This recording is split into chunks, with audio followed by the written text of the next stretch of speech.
Good afternoon, and welcome to our lecture today on Chapter 9, Introduction to Swallowing.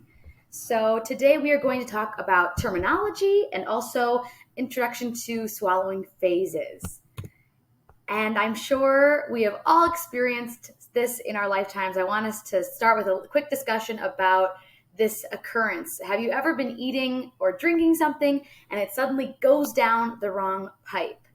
If we were in person, I'd have you turn to your neighbor, but you can also put it in the chat. And I know we're pretending here, but I want you to think about that sensation of something going down the wrong pipe. You probably cough. It feels uncomfortable. You might feel like something's still stuck. Well, after this unit, you'll be able to say what is actually happening when this occurs. Some fun facts to kick this lecture off. The average person swallows 580 times a day. Think about that for a second. That is wild, 580 times. So we all do this every day. And every year, 1 in 25 adults in the US experiences a swallowing disorder. So this leads us to our why. Why are we looking at the process of swallowing? Well, to understand disordered swallowing, we need to understand normal or typical swallowing. And this leads us to our terminology review. So as you may remember from the text, dysphagia is a difficulty in swallowing, also known as a swallowing disorder. Mastication is the process of preparing or chewing food for swallowing.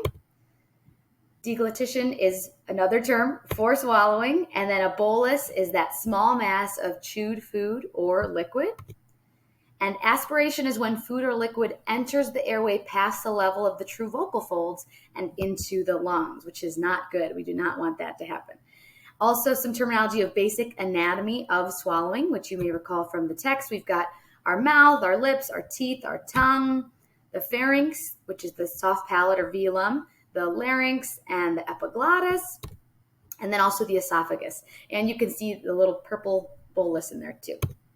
So let's get to the phases of swallowing. What is actually happening? What is the process? So all 4 of these phases are dynamic and overlapping, and the general process consists of the bolus going from the mouth into the stomach, but there's a little bit more to it than that. So the first 2 phases, oral preparatory and oral or oral transit, are voluntary, and the last 2, pharyngeal and esophageal, are involuntary or more like reflexes.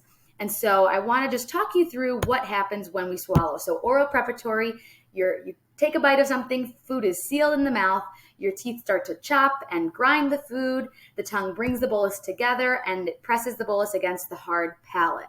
Then in the oral, or oral transit as it's also called, the velum is elevated and the tongue elevation begins and the bolus slowly moves posteriorly in your mouth or towards the back of your mouth. The pharyngeal phase consists of the larynx elevating and the epiglottis folds over. And you can see it in our diagram there. That little epiglottis is folding over to protect the vocal folds. And the base of the tongue moves back and the pharyngeal walls make contact, which squeezes the bolus through the pharynx, and pharyngeal peristalsis occurs, which we remember is that wave-like movement that moves the bolus through. And then that last phase is esophageal. So the peristalsis continues and the bolus moves through the upper esophageal sphincter, or the UES, to the lower esophageal sphincter, or the LES, and into the stomach for its final destination. Now, this is all fine and dandy, but I think what we really need to do is try it out. So I want you to take about 20 seconds, run to your pantry, grab something to eat, maybe a cracker, pretzels, anything that you need to chew, and I want you to grab it and come back. And we're going to talk through the phases as you actually are eating something and swallowing something, because I think often we don't realize that all of these anatomical, physiological things are happening, but they are, and it's important that we recognize them in ourselves so that way we can eventually recognize issues in these processes in our patients. Okay, so hopefully everyone has something to eat and you are sitting back here. So I'm going to talk you through the phases of swallowing as you actually are doing it. So everyone take a bite of whatever you have. We are doing the oral preparatory phase. So your teeth are chewing, you're slowly forming that bolus, even though you probably didn't even realize you were doing it. And then you're probably also starting to feel the bolus make its way towards the back of the mouth after it's formed. So you're feeling it move posteriorly And then I want you to, when it feels right, swallow, which is the pharyngeal phase. So the epiglottis folded over and the bolus went right down your throat.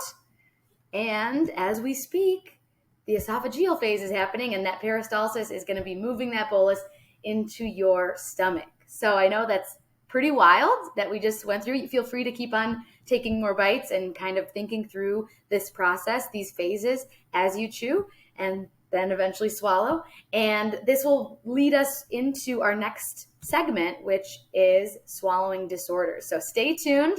This is all we have for today. But I wanted to give this introduction to allow us to really have a good foundation for now when we talk about dysphagia, which we remember from our terminology is that swallowing disorder. So something that occurs in one of these phases that creates an issue with the swallowing process. And we know it affects 1 in 25 people. So it's really important that we understand it as speech language